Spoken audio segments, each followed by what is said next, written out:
Hi, welcome to Specialty Talks. In our podcast series, we are going to introduce you to the people and technologies behind specialty rental.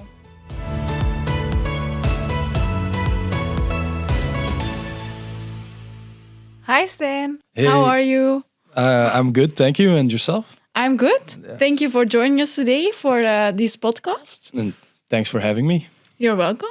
So let's get into it. For the people that don't know who you are you and what do you do? So I'm Stan Verstraeten. I'm product marketing manager for the business line of temperature. So in our case today, that's boilers and chillers. Okay, so today we are mostly going to talk about boilers. When we're looking at the challenges we're facing today, what are the biggest challenges you're facing in regards to boiler efficiency? Well, it's actually in that regard good news in a way, because it's not because the boilers are so inefficient that's the problem. It's more the fact that they're already extremely efficient. So if you have not to go too technical, of course, but if you have a natural gas or diesel boiler, you're already at a standard of 91% efficient. And then if we add economizers on top of that, you can easily get to 95, even to 100% in case of a condensing economizer. Now, of course, this gives a problem. There's not much room for improvement in that sense. So in case of steam, which is actually 30% of the primary energy being used in industries is for steam. But it gives, in that way, a very unique challenge. But the good news is boilers today are already very efficient. So the energy you put in is the energy you get out in a big regard. If we're looking at other utilities, we see a shift towards more electric utilities or electric machines. Why are there no electric boilers today? Well, I think that's already an incorrect statement, of course, because there are very much electric boilers in the market.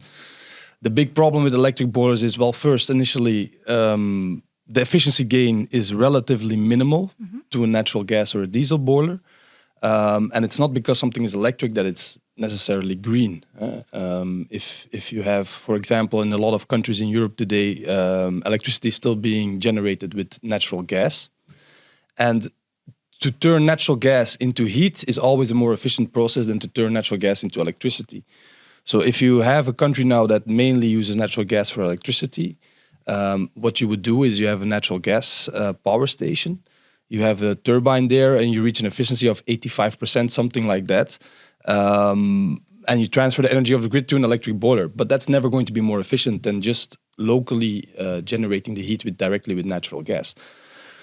But of course, the exceptions confirm the rule. Like, for example, if you're in France where there's a lot of nuclear energy, then electric boiler makes a huge impact on your CO2. But the other big problem with electric boilers, or problem, let's say, challenge with electric boilers, is that you need a huge install capacity of electrical power. For example, if you have a 10-ton per hour steam boiler, which we have a lot of in the fleet, so that's something that we're offering our customer, of that size, you're looking at about 7.7 megawatt in power. And especially when you're thinking about rental, a temporary setup and so forth, it can be very complicated to have that kind of electrical power available at the site, especially if the customer is in an emergency. That being said, by no means does that mean that electrical boilers is not a solution. It's part of the story for sure. And we're very much working on that and getting it in, but it's not the silver bullet that will solve the problem when it comes to emissions and boilers in general. Besides electric, what else can we do to reduce the impact of fossil fuels? Yeah, I think it's clear that electric is part of the solution. It will become more part of the solution as time goes on. But of course, it also means that fossil fuels for steam, at least for the next decade, will still be present in a significant way. Of course, what can we do there? There's a great fuel source, which is called HVO, which is from recyclable fats and so forth. Of course, there's not an infinity amount of this HVO, but we don't have to go black or white. We have to reduce our CO2 step by step, of course. It's going to be an iterative process. So all our boilers can be used with HVO. So that doesn't mean you need to do 100% HVO, because sometimes it can be complicated from a cost perspective, or it can be complicated from just amount available perspective. But even just having diesel and mixing it with HVO, 10%, 20%, 30%, all of that will have a direct impact on the emissions. And I think this is the in-between road we will have to take.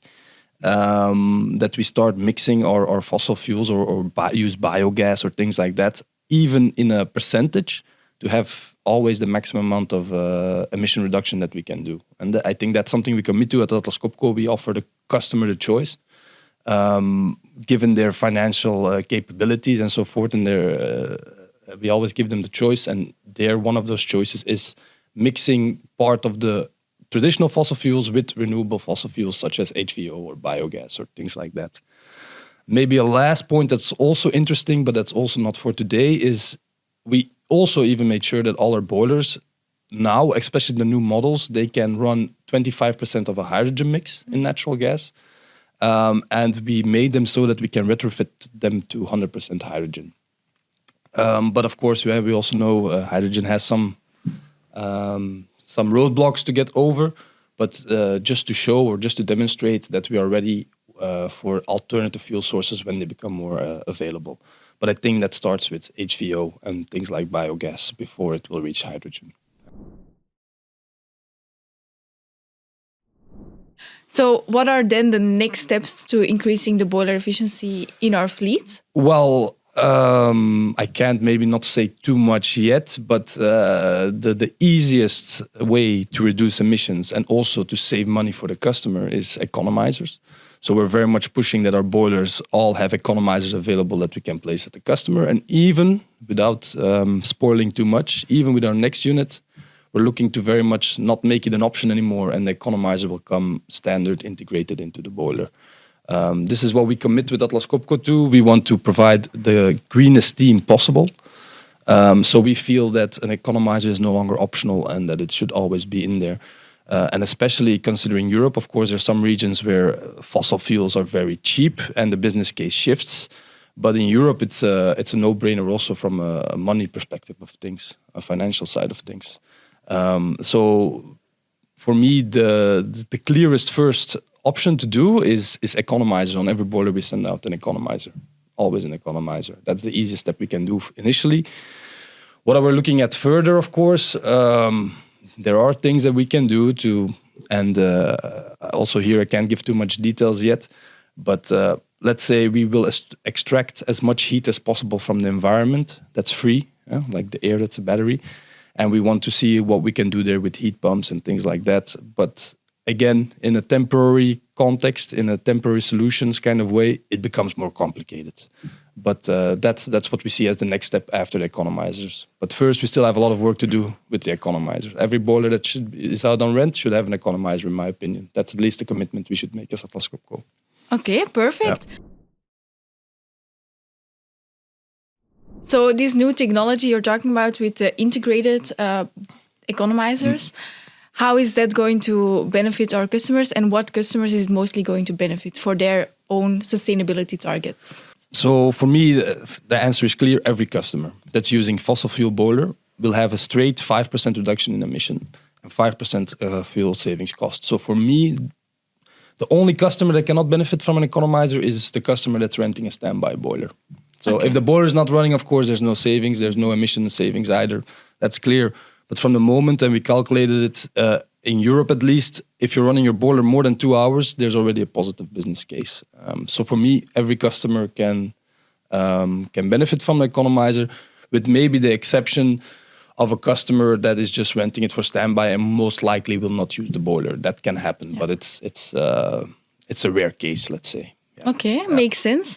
And that's both for the economizers that we add now onto our existing fleet, as well as for the integrated economizers. Correct. Yeah, that's also why we just decided to integrate it, because basically every customer that uses a boiler has a benefit. Okay. Especially also because there's some cost optimization you can make when you integrate the economizer. So it becomes a very cost-effective solution to actually get the most efficient boiler in the market, which it is now, I think, at least. Okay, perfect. Yeah. Thank you, Stan, for your insights today. And on a final note, I just want to ask you, what is the most memorable thing you've ever rented? I think that's actually quite a difficult question because especially today, we rent a lot of things. I think the usership has become much more dominant. Something that I really think about is when I was moving in my new house, for example, there was no internet, and the cable guys had to install it. But you know how it goes; it takes months. Yeah. So it's a disaster today. You can't work anything from home, or you can't. You need internet for everything today. So I actually rented a mobile internet box, which is like a modem. You didn't have to pay anything for it. You only paid for the internet. So every month that you used, I used it for a few months. Afterwards, I stopped it, and I just had to send back the box, and that was the only cost I had. So I just asked the guys to send it to me. I had internet. I was done with it. Send it back, and I think that shows how great rental as a service can be. The temporary need you can solve, and it can have a huge impact on your operations every day. So yeah. Yeah, indeed, that's a great example. I didn't know that existed. Yeah, so but it's indeed solving what you needed at that point of time. Yeah, okay. They gave me a quick fix and at minimal cost, really. Yeah, so it was great. Yeah. Perfect. Thank you for joining us today. Most welcome. Thanks for having me.